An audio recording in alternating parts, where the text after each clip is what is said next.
Welcome, everybody, to the Everything Show, episode 923. I am your host, Matrixlord212, and I'm with Chris. What's up, Chris? Hey, what's up? All right, so I've been dying to talk about this, but I didn't have a voice for a couple of days. I've been sick.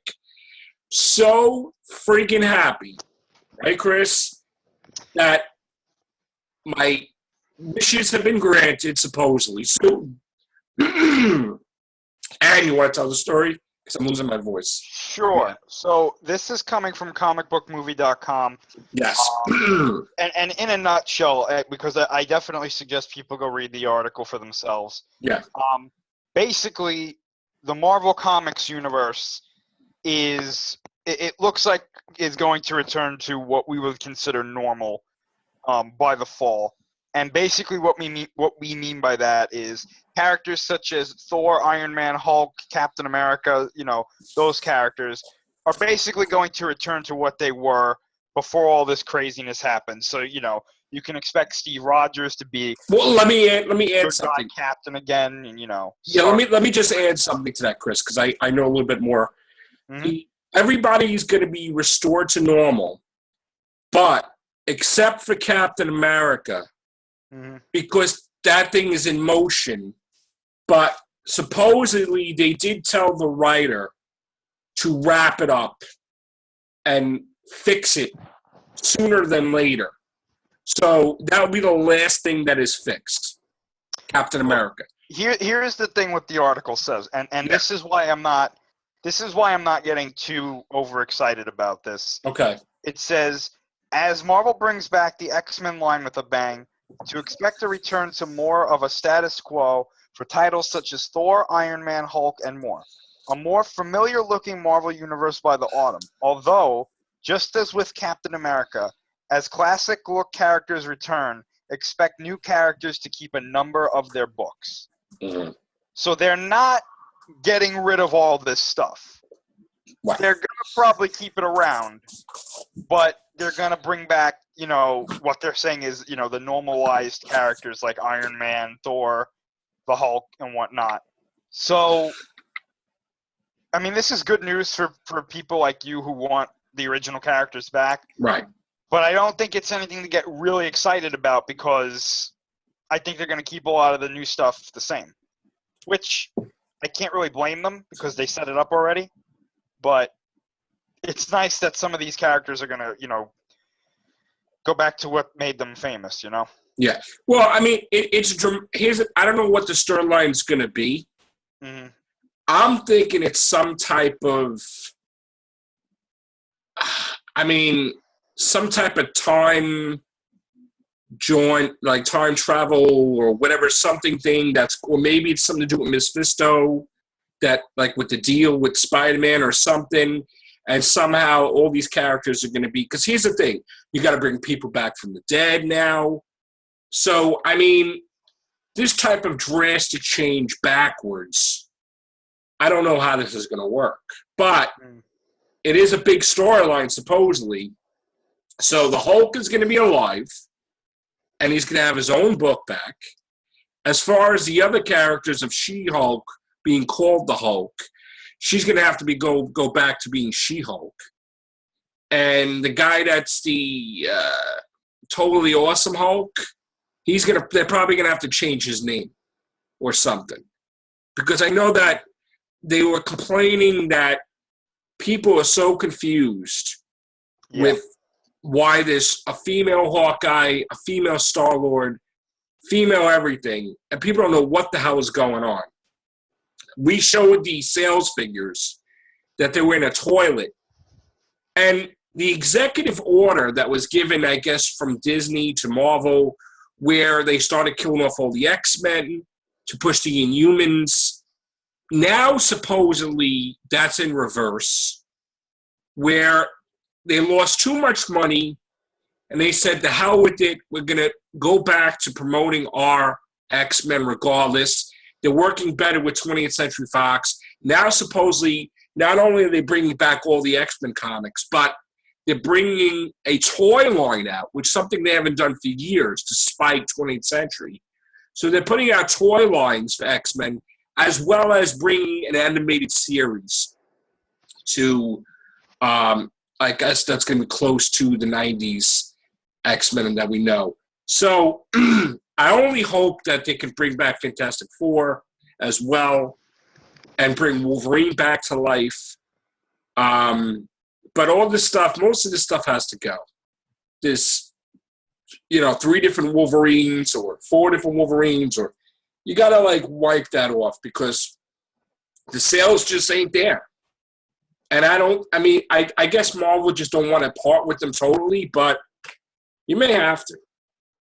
There's too many #1 comics right now in Marvel. They're driving everybody nuts with that. So that gets people discouraged too when there's too many #1s all the time, But anyway, we can only hope. It's going to happen in the fall. So what's going on? It sounds like a good move to me. Yeah. It's a step in the right direction. So what's going on with Kong? There's nothing. Well, I mean, there was the posters that they released, or one poster. I believe it was a Japanese poster, kind of in like the style of the old Showa Godzilla posters. It's okay. I'm not really a big fan of it. It looks nice, but it's just, to me, it's just like, okay. But it's nice that they did one in Japan. All right. Because there is a new poster out that is going around the internet. It for some reason, we don't have an official picture of it, as far as I know, but it shows like Kong standing over the forest of Skull Island and whatnot. Okay. Very nice poster. It's actually my favorite poster for the movie so far. The other news, now this is a rumor. I can't source this right now, so take this with a grain of salt, but it may or may not be true. Okay. The reason I want to talk about it is because it's an interesting point to kind of bring up. I've heard, apparently, someone, I think the producer for Skull Island, and I think he's also a part of this whole MonsterVerse, series as well. Apparently they said we're going to see Skull Island in a future MonsterVerse movie, which to me means Godzilla vs. Kong. Okay. And that got me thinking. With John Goodman's character, Rhonda is his last name.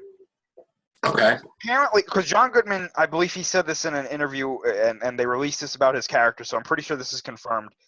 He said that he may or may not be a part of Monarch, but that his character has some sort of ulterior motive for being on Skull Island. Okay. So I was thinking, what if in this movie, like between Skull Island and Godzilla 2014 or whatever, somehow Monarch took over the island, and they're using it as one of their bases of operations. And basically, something that happens maybe in Godzilla King of the Monsters or Godzilla vs. Kong at the beginning draws Godzilla to the island, and maybe Monarch has captured Kong or something like that. Maybe they're studying him. Maybe they're keeping him, controlled or something like that. Not like mentally controlled. Like maybe they have him locked up or something. Godzilla gets there, wrecks house on Monarch on the island, accidentally releases Kong. Kong gets out. He sees Godzilla destroying the island. He's like, "What the f*** are you doing?" Right. And that's what causes them to fight. And then I started thinking, Thomas Tull said he wants Godzilla and Kong to work together. Okay. He doesn't even want to see them fight. He wants them to work together. Now, they're going to fight, obviously, because it's called Godzilla vs. Kong, and everybody wants to see that. Right. But I started thinking, what could they possibly team up against? And either a new monster, maybe. But then I was like, wait a minute. They said that Ghidorah is possibly going to be in Godzilla King of the Monsters. Right. So what if the thing that leads Godzilla to Skull Island is that let's say Ghidorah dies, quote unquote, in Godzilla King of the Monsters at the hands of Godzilla, Mothra, and Rodan? What if Monarch brings Ghidorah's body to Skull Island and they start doing some stuff like Mecha Ghidorah, like Mecha King Ghidorah, except it wouldn't be like the Mecha King Ghidorah we know. It would be more like subtle, but like you'd be able to see like the cybernetic implants in him. But I don't think he'd have a whole cybernetic middle head. Right. So what if they do that, and that causes not only Godzilla to come to the island and Godzilla and Kong to fight, but that's what they have to fight together. And well, some people might say, well, that's stupid because if he fought Ghidorah and the other, but it's not, because they said in the past that this is all leading to humanity trying to make their own kaiju. So instead of making your own kaiju, why not use one that you already have like access to? Right. Who's really strong, because it's Ghidorah. So that was something I started thinking about. Like, that could be where this is going. And if it is, I'm on board, because I think that would be really cool. I would be on board with that. But yeah. I only thing is, I don't think it would be one monster, though. Why couldn't it be like Gigan and Ghidorah or something? Well, I mean, it could be. I'm just thinking, you know, at this point, the less monsters, the better, maybe. But it's two heroes, two villains. I always liked the Jet Jaguar and Godzilla versus Megalon and Gigan. I like that one. The problem is, though, is against Ghidorah, you would need more than one monster fighting him. Because he's that strong. I don't know if they're going to keep him like that in the MonsterVerse. I'm assuming they are. But, it would make more sense, because if in Godzilla King of the Monsters you have Godzilla, Mothra, and Rodan fighting Ghidorah, and then in the next one you have Mecha King Ghidorah, you need Godzilla and Kong to fight him. Right. Okay. So that could And that's the way it's supposed to be? Like, Rodan's supposed to be good and Mothra's supposed to be good? I don't know anything about the movie. Nothing has been confirmed. We don't even know if they're going to be the three monsters in there. But I don't know. Again, this was just a rumor that I heard, and it got me thinking about what they've said and maybe where this could go. Right. Because I think Mecha King Ghidorah is much more likely than Mecha Godzilla. Mainly because Mecha King Ghidorah was just Ghidorah wearing armor. Yeah. Which is a lot more plausible to me than we're going to build a whole robot Godzilla. That to me is like, unless they have another Godzilla. Like, if there's another Godzilla, let's say, which I think would be a great twist, and they kind of did like a cyber-ish Godzilla that like they did in the cartoon, that might be cool, because that would come out of nowhere. Right. What, more than one Godzilla? Yeah. I don't think they would do that. Well, this Godzilla is a species, so in this universe, it's implied that he is a species. So, like, there's a whole bunch of them. Well, there used to be. Okay. There could be more than one now. I doubt it, but okay. I don't know. Who knows? I mean, it's interesting because in the Godzilla Awakening comic, which is the prequel comic to the 2014 movie, they implied that there was only ever one Godzilla, and it's the legendary Godzilla. Right. But whether or not that's canon or not is up in the air, because there's some inconsistencies. Okay. All right. I'm psyched, though, for Kong.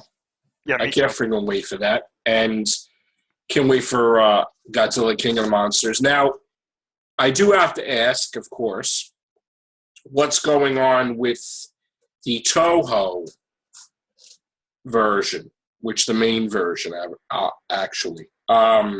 We had Shin Gojira. It was a success. Are they doing a Shin Gojira 2? I haven't heard anything about that. I know that the animated movie is moving forward. I believe it's almost done. Okay. I think the last thing I heard, before the last thing, they said that the voice acting was done. Okay. I gather, from what they said. Okay. I heard that we're possibly going to be hearing something in March. Okay. So we're probably going to have a Shin Gojira 2, probably. I wouldn't be surprised. And they're not going to do traditional Godzilla. It's just going to be Shin Gojira 2, probably. Again, I was thinking about this a couple of days ago, and I've said it on here already, so I'm not going to go too into it. But yeah, the way I would do it, he would retain most of his Shin Gojira attributes, but I would just make him look a little different. Yeah. That's how I would do it. And I'd have another monster in there too. I'd have a new monster. Yeah, In fact, I would have literally at the beginning of the movie him erupt from the shell that he's in yeah, a new form. I'd have the end of his tail fall off, and his tail regenerates into a normal tail, right. and the end of his tail spawns whatever monster he fights. Okay. That's how I would do it. Right. Because they're implying something is at the end of that tail. Right. You know, whether it's just those humanoid kaiju or there's something else going on there. Yeah. I have no idea, but that's how I would do it. All right. Sounds good. Do we know anything about what's going on with I know we talked about it briefly here and there, but Sony is looking to sell possibly the Spider-Man rights back to Disney. Well, from Marvel to Disney. Did we hear anything about that recently or no? I only saw that initial article. Right. I think that would be great. That would be fantastic, and it would also be a big deal too, because I think if they were selling the properties, right, that Disney would get, correct me if I'm wrong, Men in Black and Ghostbusters, possibly, or is that not connected to Spider-Man? But the Sony pictures, like that division, Columbia. If they sold the whole movie thing, yeah, I would assume so. I mean, if that was the case, that Disney would get everything, supposedly. I guess. 21. Yeah. I don't know how that would work, but I mean, I'm honestly just interested in them getting Spider-Man. Right. Not only for Spider-Man, but apparently if they did that, they would get the rights to his villains as well. Which is great. And yeah, that would be if they got Venom. Excuse me. Thank you. If they got Venom and Carnage, I would be over the moon. Oh, that would be fantastic. That would be great. All right. So that's going to be it for now. Thank you, Chris. Thank you. Take care. Bye for now.